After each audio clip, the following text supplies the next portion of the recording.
Hello friends, நாம இன்னைக்கு மார்க்கெட்ல புதுசா இன்ட்ரோடியூஸ் ஆயிருக்கிற ஒரு இடியாப்பம் பிழிகிற மிஷினை நம்ம இன்னைக்கு பார்க்க போறோம். இந்த இடியாப்பம் பிழிகிற மிஷின் பேட்டரி ஆபரேட்டட்ங்க. இதை நான் இன்னைக்கு ஃபுல்லா டெமோ பண்ணி காட்ட போறேன். அன்பாக்சிங் எல்லாமே நம்ம இன்னைக்கு பார்க்க போறோம். இது பெய்டு ரிவ்யூ கிடையாதுங்க, இது ஒரு எஜுகேஷனல் வீடியோ தான். வாங்க வீடியோக்குள்ள போகலாம். நீங்க புதுசா நம்ம சேனலுக்கு வந்திருக்கீங்கன்னா சப்ஸ்கிரைப் பண்ணிட்டு தொடர்ந்து பாருங்க. Welcome to Vicky's kitchen. இந்த ப்ராடக்ட்டை பேட்டரி ஆபரேட்டட் நூடுல் மேக்கர் அப்படின்னு சொல்லிட்டு விற்கிறாங்க. நாங்க இதை வால்மார்ட்ங்கிற கடையில வாங்கினோம். இது ஆன்லைன்ல எல்லா ஷாப்லயுமே கிடைக்குது, அமேசான்லயும் இருக்குது. இதை எலக்ட்ரிக் பாஸ்தா மேக்கர் அப்படின்னு சொல்றாங்க. நான் இடியாப்பம் செய்யறதுக்கு தான் இதை அதிகமா யூஸ் பண்றேன். இதை ஓபன் பண்ண உடனே பாத்தீங்கன்னா இந்த மாதிரி இடியாப்பம் பிழிகிற மிஷினும் அது கூடவே நம்மளுக்கு ஒரு இன்ஸ்ட்ரக்ஷன் மேனுவலும் வந்துருந்துச்சு. நாம எந்த ப்ராடக்ட் வாங்கினாலுமே அதை இன்ஸ்ட்ரக்ஷன் மேனுவல் நல்லா தரவா படிச்சு பார்த்துட்டு யூஸ் பண்றது தான் நல்லது. ஸோ நான் இதை நல்லா கம்ப்ளீட்டா படிச்சு பார்த்துட்டு அப்புறம் யூஸ் பண்ண ஆரம்பிச்சேன். இப்போ பார்த்தோன்னா இதில் கூட 6 அச்சுகள் வருது. இதில் 2 நம்மளுக்கு யூஸ்ஃபுல்லாக இருக்கும்னு நினைக்கிறேன், 2 அல்லது 3. இது இடியாப்பத்துக்கு யூஸ்ஃபுல்லாக இருக்கும், இது மிக்சர் அந்த மாதிரி உள்ளது செய்வதுகளுக்கு யூஸ்ஃபுல்லாக இருக்கும். இது ரிப்பன் பக்கோடா, அது கோல பக்கோடா, அதுக்கு யூஸ்ஃபுல்லாக இருக்கும். இது அதர் ஷேப்ஸ் நூடுல் இல்லைன்னா பாஸ்தா பண்ணுறதுக்கு போல். இந்த நூடுல் மேக்கரை நம்ம அன்பாக்ஸ் பண்ண உடனே பார்த்தோம்னா இந்த மாதிரி ஒரு பிழிறக்குன்னு சொல்லிட்டு ஒரு ஹேண்ட் ஹெல்ட் மிஷின் ஒன்று இருக்கும். இது பேட்டரி ஆப்ரேட்டட். இந்த பேட்டரி ரீசார்ஜபிள் பேட்டரி. இந்த பேட்டரியை ரீசார்ஜ் பண்றதுக்காக நம்மளுக்கு ஒரு யூஎஸ்பி அடாப்டர் கொடுத்துருக்காங்க. ஆனா நம்ம வீட்டில் இப்படி ஒரு லேப்டாப் சார்ஜருக்குள்ள இந்த மாதிரி ஒரு யூஎஸ்பி சார்ஜிங் பிளாக் இருந்தால் தான் நம்மளால யூஸ் பண்ண முடியும். நான் இந்த இடியாப்பம் செய்ய ஆரம்பிக்கிறதுக்கு 1 hour முன்னாடியே இந்த பேட்டரியை மட்டும் கலட்டி எடுத்துட்டு வந்துட்டு இந்த மாதிரி சார்ஜ் பண்ணிக்கிட்டேன். 1 hour சார்ஜ் ஆனா போதும் நமக்கு. இப்போ நம்ம அந்த வயரை எடுத்துட்டு பேட்டரியை மட்டும் எடுத்துட்டு வந்துடுறோம். நாம ரீசார்ஜ் பண்ண பேட்டரியை உள்ள வச்சுட்டு இந்த மாதிரி லேசா அழுத்தினாலே நம்ம கிளிக்ங்கிற நாய்ஸ் கேட்கும். உடனே நம்மளுக்கு அது நல்லா லாக் ஆயிடுச்சுன்னு அர்த்தம். இந்த நூடுல் ப்ரெஸ்ல ஆன், ஆஃப், ரிவர்ஸ் அந்த மாதிரி 3 பட்டன் இருக்கு. அதை நம்ம வீடியோல பார்க்கலாம். நாம ஆன்ங்கிற பட்டனை ப்ரெஸ் பண்ணா இந்த பிஸ்டன் ஃபார்வர்ட் டைரக்ஷன்ல, அதாவது முன்னாடி போறதை பார்க்கலாம். அதே மாதிரி ஆஃப்ங்கிறது பண்ணா நம்மளுக்கு ஆஃப் ஆயிடும். அதே சமயம் ரிவர்ஸ் அப்படிங்கிறத போட்டா இந்த பிஸ்டன் பேக் சைடில், அதாவது ரிவர்ஸில் மூவ் ஆகி போகிறத நம்ம பார்க்க முடியும். இந்த பிளாஸ்டிக் டியூப் மாதிரி அல்லது சிலிண்டர் மாதிரி இருக்கு இல்லையா, இதுக்குள்ளே தான் நம்ம இடியாப்ப மாவை வச்சு ப்ரெஸ் பண்ண போகிறோம். இதை இப்படி திருகணும் அப்படின்னா இந்த பிஸ்டன் கூட இது நல்லா ஜாயின் ஆயிடுது. இந்த பிளாஸ்டிக் சிலிண்டருக்கு ஃப்ரண்ட் பகுதியில் பார்த்தோம்னா ஒரு மூடி மாதிரி ஒன்று கொடுத்துருக்காங்க, அது திருகி மூடக்கூடியது. இந்த ஃப்ரண்ட் மூடியில தான் நம்மளுக்கு வேரியஸ் டைப் ஆஃப் இந்த இடியாப்பம் அச்சு இருக்குல்ல, அதை நம்ம போட்டுக்கலாம். அதுல சின்ன ஓட்டைகளா இருக்கிறத எடுத்துட்டு நம்ம இடியாப்பம், அதாவது ரைஸ் நூடுல்ஸ் பண்றதுக்கு யூஸ் பண்ணிக்கலாம். இனிமே இந்த பேட்டரி ஆபரேட்டட் நூடுல் மேக்கரை வச்சு எப்படி இடியாப்பம் பண்ணலாங்கிறத பார்க்க போறோம். எப்பவுமே நம்ம இடியாப்பம் பண்ண ஆரம்பிக்கிறதுக்கு முன்னாடி நம்மளோட கிச்சன் கவுண்டர்ல இப்படி ஒரு பெரிய நியூஸ் பேப்பரையோ இல்லை ஆட் பேப்பரையோ இப்படி விரிச்சு வச்சுக்கலாம். நம்ம இடியாப்பம் பண்ணி முடிச்ச பிறகு பார்த்தோம்னா நிறைய மாவு சுத்தி செஞ்சு இருக்கும் இல்லையா, அதெல்லாம் கிளீன் பண்றதுக்கு இந்த மாதிரி பேப்பர் விரிச்சு வச்சுட்டா ரொம்ப ஈஸியா இருக்கும். இப்போ நம்ம வீடியோவில் பார்க்குற மாதிரி இந்த சின்ன ஓட்டைகள் மாதிரி இருக்கு இல்லையா, இந்த அச்சை எடுத்துட்டு இந்த பிளாஸ்டிக் டியூபோடைய அந்த ஃப்ரண்ட் கவரில் நம்ம போட்டுக்கிறோம். இனிமேல் இந்த கவரை எடுத்துட்டு இந்த இடியாப்ப நாளி மாதிரி இருக்குல்ல, இதில் நல்லா திருகி நம்ம மூடி வச்சிடறோம். இனிமேல் நம்ம இடியாப்ப மாவு பண்ணிக்க போகிறோம். நாம ஒரு சாதாரணமான அரிசி மாவு எடுத்திருக்கோம். இது நல்லா ஃபைனாக மையாக அரைச்சிட்டு வந்திருக்கு அரிசி மாவு. அரிசி மாவு 2 கப் எடுத்து ஒரு மிக்சிங் பவுலில் போட்டுக்கிறோம். அடுப்பில் ஒரு பாத்திரத்தை வச்சு அதில் 4 கப் தண்ணி ஊற்றிக்கிறோம். இது கூட 1/4 டீஸ்பூன் கல்லுப்பு சேர்த்துக்கிறோம். இந்த தண்ணியை நல்லா கொதிக்க விடணும். தண்ணி நல்லா கொதிக்க ஆரம்பிச்ச உடனே நம்ம இதை எடுத்துட்டு வந்துட்டு இந்த மாவு எடுத்து வச்சிருந்தாலே அதுல கொஞ்சம் கொஞ்சமா ஊத்தி நம்ம பிசைஞ்சுக்க போறோம். நான் இது மாதிரி ஒரு கரண்டி யூஸ் பண்ணி இப்படி கிளறுவேன். கொஞ்சம் கொஞ்சமா தண்ணியை நம்ம இதுல சேர்த்துட்டு மெதுவா பிசைஞ்சிட்டே இருக்கணும். இந்த மாவு நம்மளுக்கு ஒரு சப்பாத்தி மாவு மாதிரி நல்லா சாஃப்டா வர அளவுக்கு நம்ம நல்லா பிசைஞ்சுக்கணும். இப்ப நம்மளுக்கு மாவுல சேர்த்திருக்க தண்ணி ரொம்ப சூடா இருக்கனால நம்மளால கையால பிசைய முடியாது. ஸோ நம்மளுக்கு தண்ணி ஓரளவுக்கு நல்லா மிக்ஸ் ஆயிருச்சா அப்படின்னு சொல்லிட்டு நம்ம பார்க்கணும். இப்ப பார்த்தோம்னா நம்மளுக்கு தண்ணி நல்லா சேர்ந்துட்டு இந்த மாவு கொஞ்சம் எடுத்து பார்த்தோம் அப்படின்னா சாஃப்டா தெரியும். அந்த அளவுக்கு தான் இதை பிசைய வரும். நம்மளுக்கு மாவு மாதிரி உருட்டுறக்கு வராது. இதுல கொஞ்சமா மாவு எடுத்து நம்ம செக் பண்ணி பார்த்தோம் அப்படின்னா நம்மளுக்கு இது ஒரு கொழுக்கட்டை அந்த மாதிரி பிடிக்கிற அளவுக்கு நல்லா சாஃப்டா இருக்கிறது தெரியும். இனிமே இந்த மாவை ஒரு பிளேட் போட்டு நல்லா மூடி வச்சிடலாம். இந்த பவுலுக்கு ஒரு மூடி இருக்கனால அதை போட்டு நான் நல்லா மூடி வச்சிடறேன். இது ஒரு 10 minutes கொஞ்சம் நல்லா ஆறிட்டு இருக்கட்டும். அதுக்கப்புறம் நம்ம எடுத்து இதை இடியாப்பமா பிழிஞ்சுக்கலாம். இப்போ நம்ம இடியாப்பம் பிளேட்களை எடுத்து ரெடி பண்ணி வச்சுக்கிறோம். இந்த இடியாப்பம் பிளேட்ஸ் எங்க மாமியார் மாமனார் யூஸ் பண்ணது, எங்க மாமியார் எனக்கு கொடுத்தது. ரொம்ப நல்லா இருக்குது இல்லைங்களா? இடியாப்பம் பிளேட் இல்லை அப்படின்னா நம்ம இட்லி தட்டுல கூட இடியாப்பம் பிழிஞ்சுக்கலாம்.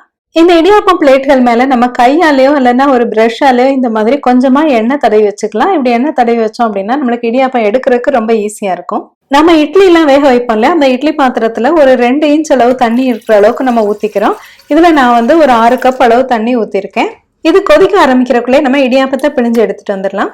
இடியாப்பம் எப்பவுமே நல்ல மெல்லிசா தான் இருக்கும் அப்படிங்கறனால நம்ம அதுல சின்ன ஹோல்ஸ் உள்ள இடியாப்பம் பிளேட்டை நம்ம போட்டுக்கிறோம். இந்த வீடியோ பார்த்தோம்னா தெரியும், இந்த இடியாப்பம் பிளேட்டை நம்ம இப்ப போட்டுட்டோம். இந்த மாதிரி உள்ள ஃப்ரண்ட் எண்ட்ல போட்டுட்டு இந்த மாதிரி திருகி மூடிக்கிறோம். இந்த இடியாப்பத்தோட இந்த நாளி இருக்குல்ல, இது இப்போ ரெடி ஆயிருச்சு. இப்ப நம்ம இடியாப்பம் மாவு கொஞ்சம் ஆறி இருக்கும். இதை வந்து நம்ம நல்லா கையால பிசைஞ்சு எடுத்து வச்சுக்கலாம். இனிமே இந்த பிளாஸ்டிக் டியூப் இருக்கு இல்லையா, அதாவது இந்த இடியாப்ப நாளைக்குள்ள நம்ம வந்துட்டு இந்த பிசைஞ்ச மாவை எடுத்து கொஞ்சம் கொஞ்சமா உள்ள வச்சுக்கிறோம். இப்படி கையாலே வச்சுக்கலாம், இல்லைன்னா நம்ம ஸ்பூன் வச்சு கூட வச்சுக்கலாம். இப்ப நம்மளோட இடியாப்ப நாளையை நம்ம ஃபில் பண்ணிக்கிட்டோம். இந்த இடியாப்பத்தை பிழியறதுக்காக நம்மளுக்கு ஒரு பிஸ்டன் மாதிரி இருக்குல்ல, இது வந்துட்டு நம்மளுக்கு ஃப்ரண்ட்ல தள்ளி இருக்கிறத பார்க்கலாம். இப்ப நம்மளுக்கு வந்து மாவை உள்ள வைக்க முடியாது இதுக்குள்ள. ஸோ நம்ம ரிவர்ஸ் அப்படிங்கிறத நம்ம ப்ரெஸ் பண்ணிக்கிறோம். ரிவர்ஸை ப்ரெஸ் பண்ண உடனே நம்மளுக்கு இந்த பிஸ்டன் பின்னாடி போறத பார்க்கலாம். இப்படி கம்ப்ளீட்டா இந்த பிஸ்டன் பின்னாடி போன பிறகு இந்த முன்னாடி நம்ம வச்சிருக்கோம்ல இந்த இடியாப்பம் நாளி, இதை எடுத்துட்டு நம்ம இந்த இதுல குரோவ்ல மாட்டிக்கிற மாதிரி இந்த மாதிரி சுத்தணும் அப்படின்னா உள்ள அது வந்து சீட் ஆயிரும். இனிமே நம்ம ஆன் அப்படிங்கிற பட்டனை பிரஸ் பண்ணணும். அப்பதான் இது வந்து ஃபார்வர்ட்ல இந்த பிஸ்டன் மூவ் ஆகி போயிட்டு நமக்கு இடியாப்பத்தை இது பிழிஞ்சு தரும். இனிமே நம்ம இடியாப்பம் பிழையும் போது எப்படி கைகளை வட்டமா இது மாதிரி அசைச்சுப்போமோ இதே மாதிரியே நம்ம வந்து இந்த இடியாப்பம் பிளேட்ல இந்த இடியாப்பத்தை பிழிஞ்சு வச்சுக்கிறோம். இது கம்ப்ளீட்லி பேட்டரி ஆப்ரேட்டட் அப்படிங்கறதுனால நம்ம எந்த எஃபர்ட்டுமே போட தேவையில்லை.